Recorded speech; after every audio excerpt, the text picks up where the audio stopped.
Bukti sudah berlambak, tunggu apa lagi? 3 hari lalu, pemilik akaun TikTok yang melakukan unggutan bunuh terhadap Perdana Menteri ditahan polis di Jalan Padang Tembak, Kota Baru, Kelantan. Pemilik akaun itu sebelum ini membuat naik video menawarkan RM5 juta kepada sesiapa yang menembak mati Perdana Menteri, menteri dan ahli-ahli sebuah parti politik. Bagaimanapun, video berkenaan sudah dipadamkan. Ketua Polis Negara Tan Sri Razaruddin Hussein berkata, suspek berusia 34 tahun itu kini direman bagi membantu siasatan mengikut Seksyen 507 Kanun Keseksaan dan Seksyen 233 Akta Komunikasi dan Multimedia 1998. Kes masih di peringkat siasatan oleh Unit Siasatan Jenayah Terkelas USJT, Jabatan Siasatan Jenayah JSJ Bukit Aman, dan polis menasihatkan orang ramai supaya tidak membuat sebarang spekulasi yang boleh mengganggu proses siasatan, katanya dalam satu kenyataan. Sementara itu, dalam tangkapan berasingan, polis turut menahan individu berusia 37 tahun bagi membantu siasatan berhubung kenyataan berbaur penghinaan terhadap Yang di-Pertuan Agong. Razaruddin berkata pengendali akaun Facebook Cik Mat Cik Po itu ditahan Ahad lalu juga di Kota Baru, Kelantan.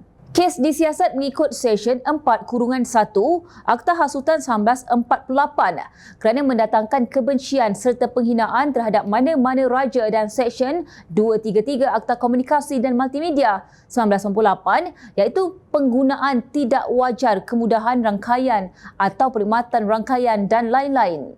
Sementara itu, 3 pemimpin DAP memfailkan saman fitnah terhadap Ahli Parlimen Kepala Batas Pulau Pinang, Dr. Siti Mastura Mohamad, berhubung ucapan beliau dalam ceramah Majlis Himpunan Muslimat dan Amirah Pilihan Raya Kecil Kemaman Terengganu pada awal November lalu. Saman itu difailkan oleh pengerusi DAP Lim Guan Eng, bapanya Tan Sri Lim Kit Siang dan Ahli Parlimen Seputih Kuala Lumpur Teresa Kok Suh Sim melalui firma SN Nair dan Partners pada 27 November lepas di Mahkamah Tinggi Georgetown, Pulau Pinang. Mereka mendakwa ketika ceramah pada 4 November lalu, defendant telah membuat beberapa kenyataan yang merujuk secara langsung dan tidak langsung kepada ketiga-tiga plaintiff, iaitu mereka mempunyai hubungan dengan Parti Komunis, menyokong serta mengamalkan selain menyebarkan ideologi dan falsafah komunisme dalam negara. 3 kes ini sudah cukup membuktikan bahawa kegagalan sebenar Parti Pembangkang adalah menjadi teladan yang baik, iaitu uswah hasanah, sebaliknya melahirkan pemikiran melampau atau huluf daripada kalangan pengikut sehingga boleh mengancam keselamatan negara. Pengerusi Jabatan Pemahaman dan Pemantapan Agama Parti Keadilan Rakyat PKR, Amidi Abdul Manan berkata, Perdana Menteri Datuk Seri Anwar Ibrahim hanya mahukan pembangkang memperbaiki akhlak mereka sendiri agar dihormati oleh orang ramai termasuk penyokong mereka. Maka atas tanggungjawab memelihara akhlak, rundingan diperlukan antara pembangkang dan wakil kerajaan yang telah ditetapkan. Gelaran ejen Zionis, peliwat dan terbaru Dajjal diberikan kepada Perdana Menteri ke-10. Itu belum lagi fitnah demi fitnah yang dilemparkan sehingga mempengaruhi penyokong begitu berani mengeluarkan ugutan bunuh kepada beliau, katanya dalam satu kenyataan Selasa lalu.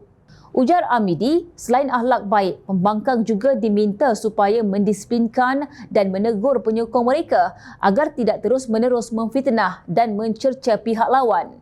Menurutnya, Perdana Menteri tidak meminta agar dijilat dan dikipas bagi memastikan peruntukan ahli parlimen pembangkang disalurkan, sebaliknya hanya memberi fokus ke arah keutamaan kepada menjamin kesejahteraan iklim politik negara. Jika dulu Perdana Menteri ke-9 Datuk Seri Ismail Sabri Yaakob imbalan kepada penyaluran sebahagian dana pembangunan kawasan CDF melalui pejabat ahli parlimen adalah bagi pembangkang menghentikan usaha menggugat kestabilan kerajaan yang ketika itu hanya mempunyai majoriti tipis. Ia bertujuan untuk menjaga kebajikan rakyat.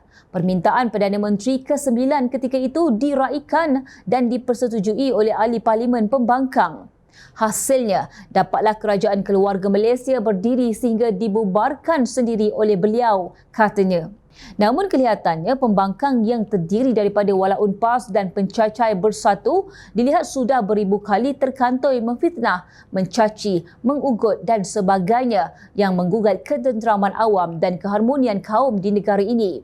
Golongan muda diingatkan untuk mempunyai ciri idealisme yang mana memiliki sikap keyakinan dan berminat untuk membawa perubahan bukan sahaja kepada diri sendiri, bahkan kepada masyarakat secara umum.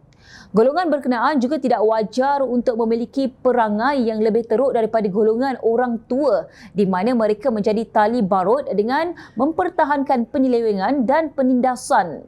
Golongan muda dapat melihat dan mengkaji sesuatu informasi atau maklumat sebelum membuat sebarang keputusan selain tidak hanya menjadi pak turut kepada mana-mana pihak yang ingin mengambil kesempatan ke atas mereka. Justru usaha pembangkang yang berterusan mendidik golongan muda menjadi kurang ajar dan tidak reti bahasa perlu dihentikan segera demi menjaga ketenteraman negara. Percaya atau tidak, alang-alang tidak berjaya menjadi kerajaan atau gagal menebuk atap, pembangkang sanggup melihat generasi muda hancur lebur tanpa adab dan akhirnya walak membabi buta. Bukti sudah berlambak, tunggu apa lagi?